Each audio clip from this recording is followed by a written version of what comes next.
Alright, I just wanted to show what I was talking about. I decided to buy new coils, so I took these coils off.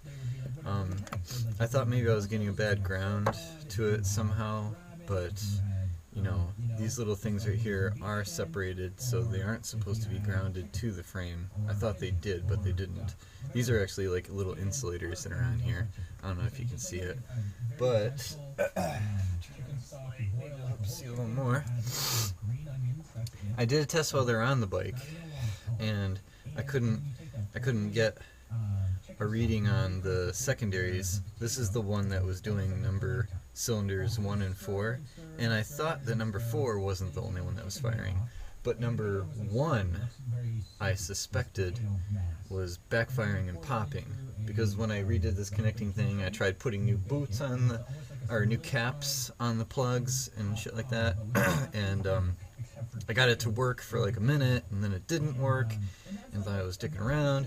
I made sure that my pickup wires were good. I tested the resistance on them, and I turned the advanced unit while I had these right here reading on them, and I got like between 720 and 820 or something like that ohms of resistance. So that those are the pickup coils, and then that's them as the little, as the reluctor, they call it, I believe, moves over it. It, you know, creates the little bit of thing that it uses to signal and you know, make it the advanced spark or whatever.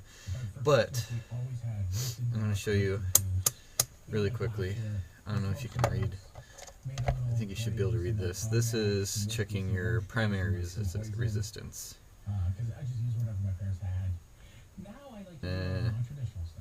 Which that is like crazy high, I think. I don't think it's supposed to be like that. I thought it's supposed to be like 2.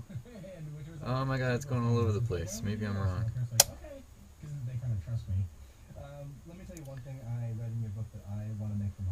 Is it still, damn it?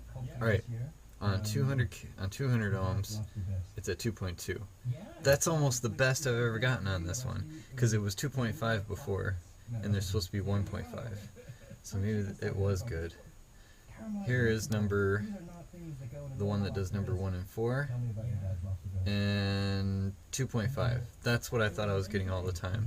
So that one's just what it always was, and this one, for some reason, is slightly better than it used to be. Put it on, I believe, 20,000, because it's supposed to be between 15 or like 20,000. And this is the secondary resistance. God damn it, I got it a minute ago. Okay. That is 14.51. That's within spec. The primary is slightly out. It's supposed to be 1.5 and it was like 2.1. And the secondary is good. Now let's go to the problem coil. Let's see what I get here on the secondary resistance. I cut the ends of them so that I could actually touch the wires really good. I'm getting nothing.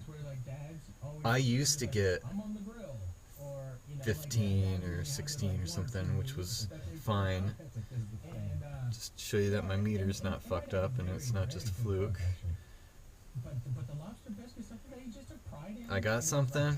This was the one that did 2 and 3, and this one right here is the one that does 1 and 4, which I believe is my problem one. So that's without caps, resistor caps for the plugs. That means this one just quit. And I already bought Dynacoils. This is good news for me, because I mean it kind of shows to me that that might have been my problem all along, is that this one was slowly shitting the bed, and I have no clue. Like, it just looks, it looks great, you know, there's no corrosion on it, there's no cracks.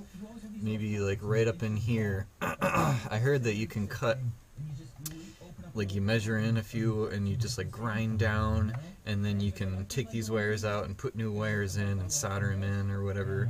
I don't know if it's worth it. It's a lot of work, considering the primaries are also shot. That would just fix the secondaries. I don't know if it's worth it, but I bought Dynacoils. I got 3 ohm dual single fire, dual wire. Those are the ones that Andy at Andy's Motorcycle Session used. I'm going to do the same thing, and we're going to go from there. So maybe this helps people figure out when they've got this fucked up issue where cylinders keep dropping out for no reason. And I did fix the flooding issue on my carburetors. I took the damn things apart, and I think that because I bent the prong like all the way down to move the float up, and I couldn't move the float up anymore. I used this little gauge right here to measure it, and then I actually filled the carburetors with my thing. I just plugged it in there and let it gravity feed it. I know it's not the same as what the vacuum thing does, you know, because it'll put like 7 psi on it or whatever, but I filled it up and I got it to stop overflowing. So there's slightly less than 2 ounces that are going to be in all 4 of them. So hopefully number 2 won't be as black smoke once I get it firing again. You know, on the spark plug it was kind of black, so it was running rich. And maybe if I've got a little less than what I had in all of them, then it won't be flooding the cylinders, which was another thing that I thought was maybe causing my problem. So moving on, next time it'll be me putting on the dyno coils.